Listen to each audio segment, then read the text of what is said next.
Hola, this is Kaipacha with the weekly Pele report. It's March 20th, 2019, just before the equinox. I am here at the Temple of Atlantis. You see all those turtles? To the Mayans, the turtles represent Atlantis. This is the Temple of Atlantis, part of a complex. At the end, I'm going to show you all kinds of videos, but this is a whole, I am at what is called Uxmal. Uxmal. This is the Temple of the Jaguar. I'll show you a picture of the Jaguar. That is our masculine. This is, we are here in the upper world now.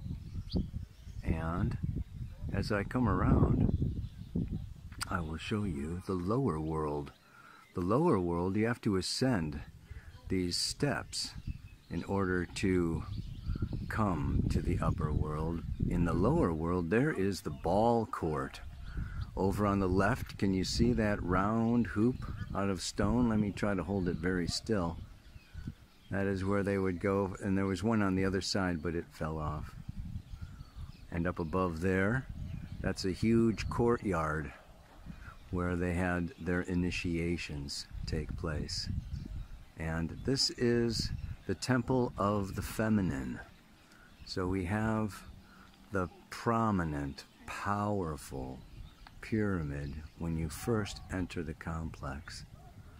It is the great Temple of Uxmal. Such a beautiful, beautiful place to be here. As you can see, there's lots of people. It's a very popular place at the equinox. So finding some place where there's not a bunch of people is a little tricky. So the sun goes into Aries. That's what the equinox is, right? Today. And Mars is in trine to Pluto. Exactly. Today. Mars in Taurus, trining Pluto, traveling along in a great square with Venus that is going on basically all week, okay? But that Venus is exactly square Mars tomorrow on Thursday. Nice enough that she, you know, she is in a sextile with Jupiter, which is very beautiful, yeah. And the moon, of course, we have the full moon happening right here on the equinox. 0 degrees, 09 minutes of Libra, opposite the sun at 0 degrees, 09 minutes of Aries, coming up to what? A conjunction with Chiron. I'm going to talk a little bit about that. The sun is exactly conjunct Chiron on Friday. And really the other thing that I want to talk about to you today is the amazing Mercury conjunct Neptune. Mercury conjuncts Neptune. I mean, Mercury went into Pisces, yes, back on February 10th, came by Neptune February 18th, went all the way up to 29 degrees of Pisces and said, oh, I forgot to tell Neptune something. Went retrograde, is retrograde now, and is stationing exactly at the same degree, 16 degrees of Pisces. Mercury will be stationing direct on March 28th. So really from now, the 20th, all the way for the rest of the month, Mercury is within orb of an exact conjunction with Neptune.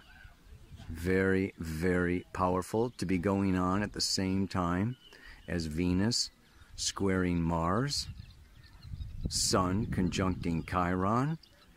So this is what the mantra today is all about. We're going to put all of these things together, and let me just find a good spot to look at the camera. Alright, I better just knock this sucker out before more people come along. Ah! People, people, people. You can't live with them. You can't live without them. Oh, that's the polarity of the full moon. She's in Virgo now, and it's getting stronger and stronger and stronger until she pops over into Libra. Sun pops into Aries, and what comes? A new cycle, a new desire, a new impulse from out of that infinite reservoir of potential in Pisces that sun emerges. And what does it do? It hits Chiron. Ah! You know, the astrologers actually, you can draw up a chart for the moment of that equinox point when the sun is at 0, 0, 0, and use it as kind of a chart for the year. So it's, you know, really at least until, you know, the solstice, you know, but it does kind of portend what is coming, because it's like a birth chart of the new cycle. And that birth chart of the new cycle is going to have Venus square Mars, is going to have retrograde Mercury conjunct Neptune, and it's going to have the sun in a full moon configuration conjunct Chiron. And we know that Chiron has to do with crisis. Chiron has to do with healing crisis. Chiron has to do with delving deep down into our emotional body, into our wounds, into our past, into our feeling nature, into the heart space. And within that heart space, we find a deeper identity, a deeper purpose, a deeper meaning to our existence. But sometimes it takes a crisis. It can be a health crisis. It can be a job crisis, a financial crisis, a relationship crisis. But, you know, really when we tune in to, you know, this Chiron in Aries, where he's going to be for the next 8 years, this has to do with the masculine crisis.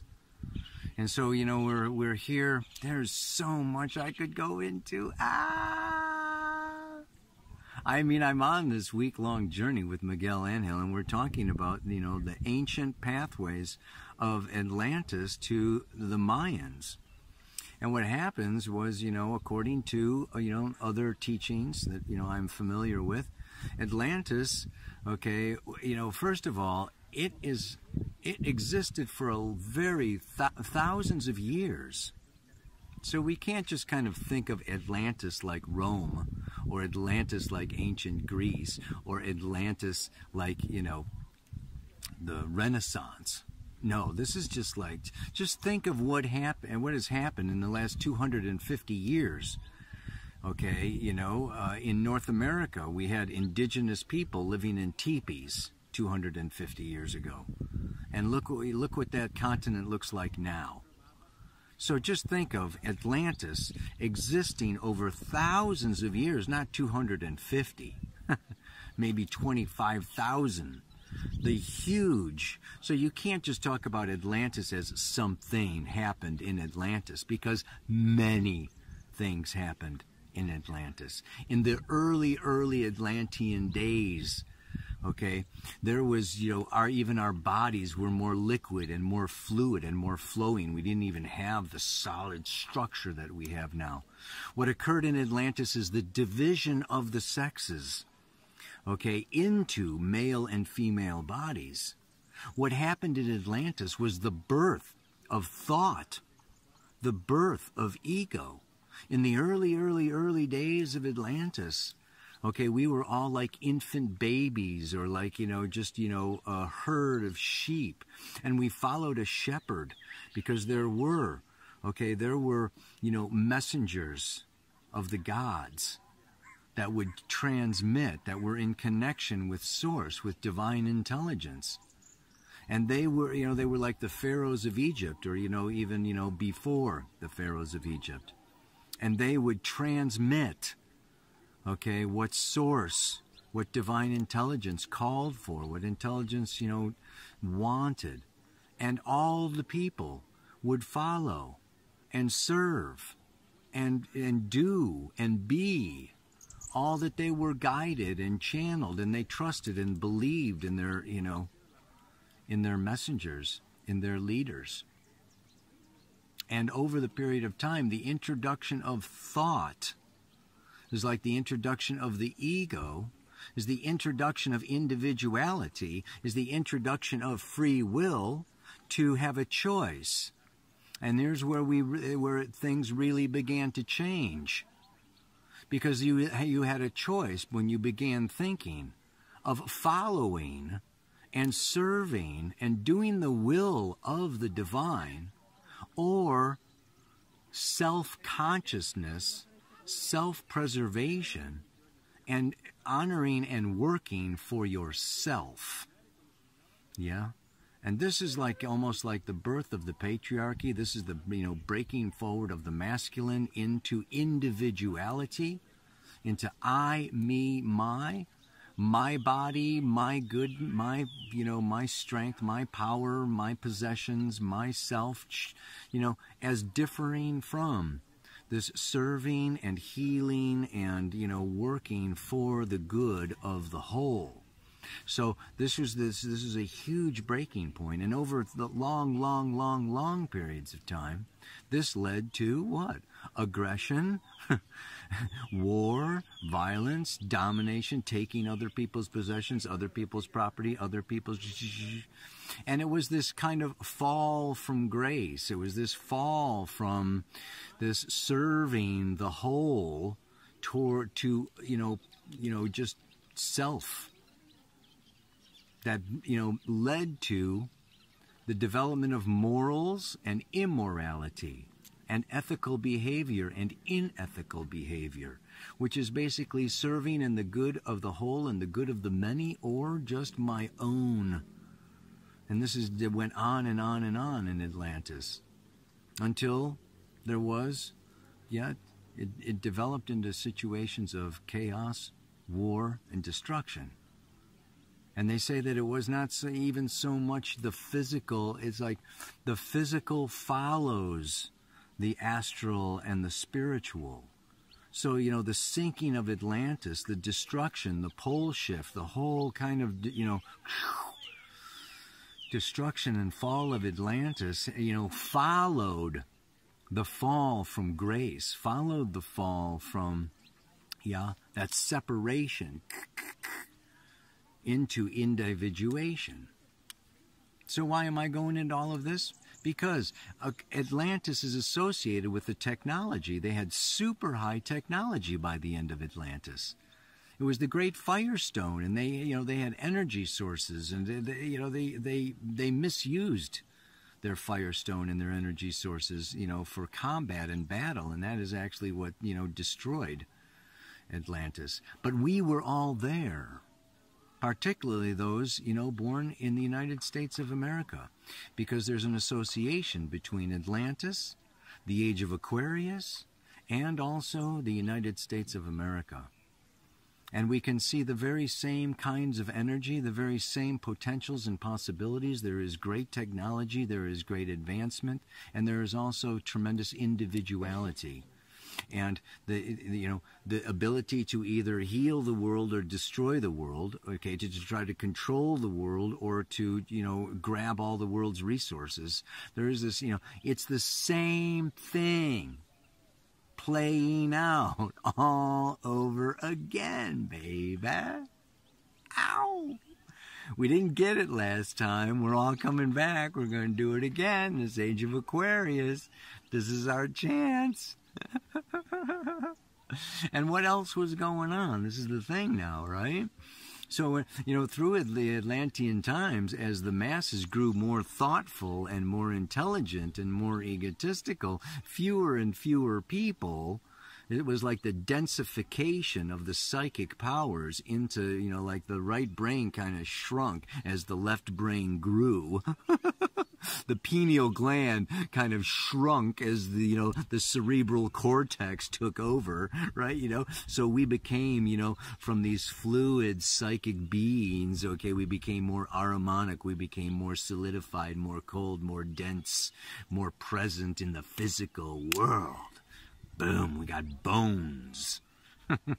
No more of these Lemurian Mer people. Right? So we went Lemuria, Atlantis, now this, right? So what happened, though, was there were a select group of people that, even though they had their thought, they chose with their thought to serve, and yet they did not have that same capacity as in the old days Yes, to just like, be in total, complete devotion. And so they needed to be initiated.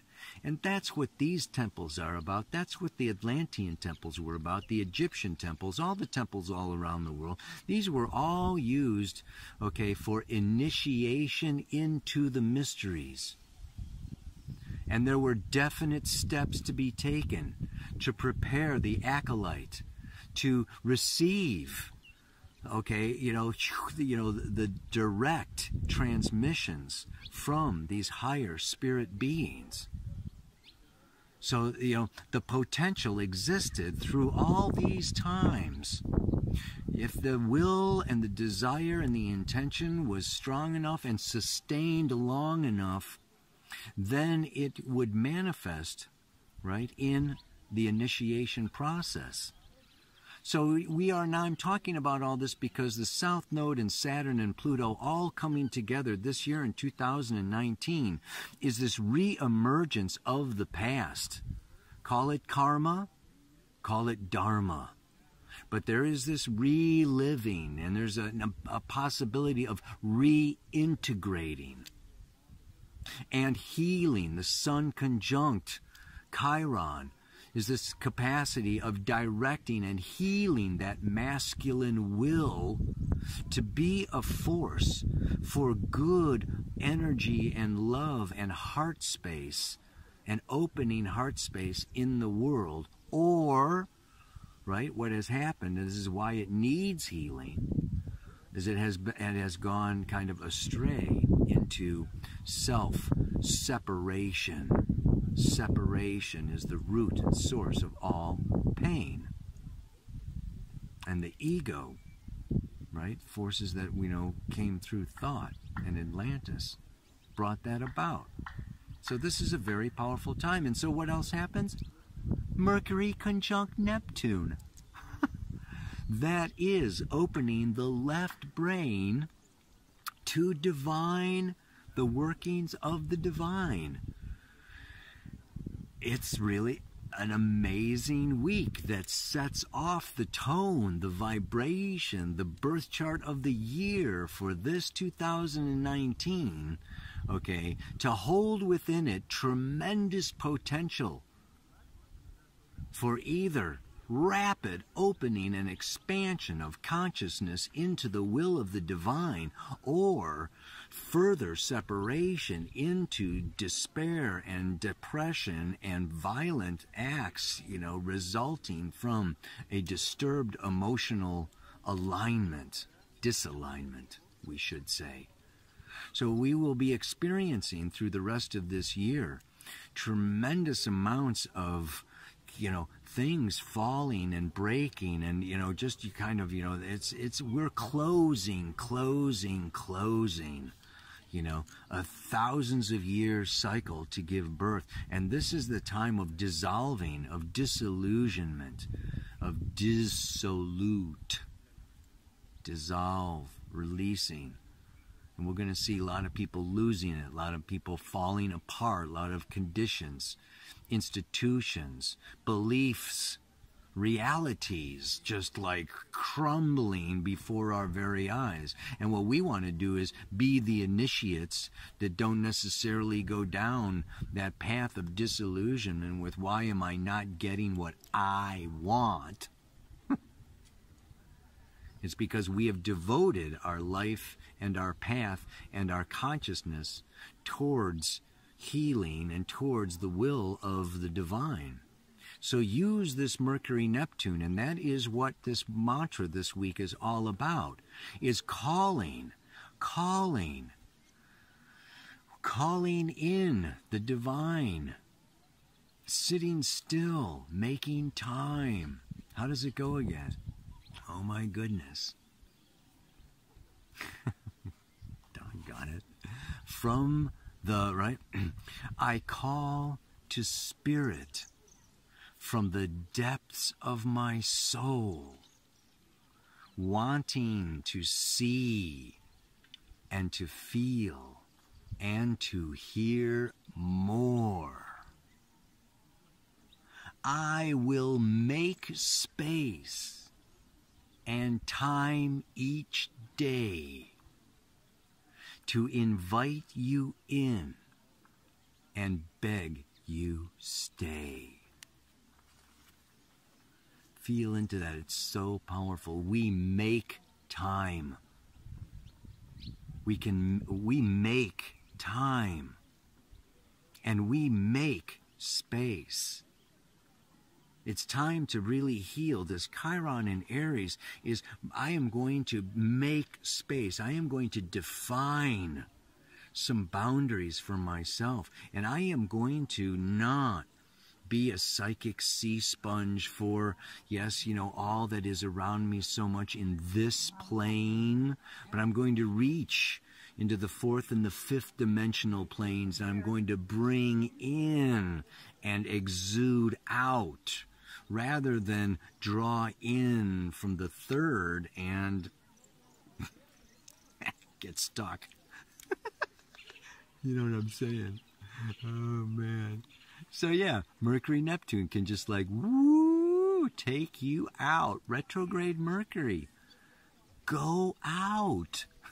It's time to go out. So let yourself go out. And let go of what wants to leave your space and leave your time. And purify and purge and just come into that beautiful space of the open heart. Oh, yeah. One last time. I call to spirit from the depths of my soul, wanting to see and feel and hear more. I will make space and time each day to invite spirit in and beg you stay. May you invite spirit in, and may spirit stay with you throughout all your days. Namaste. Aloha. So much love.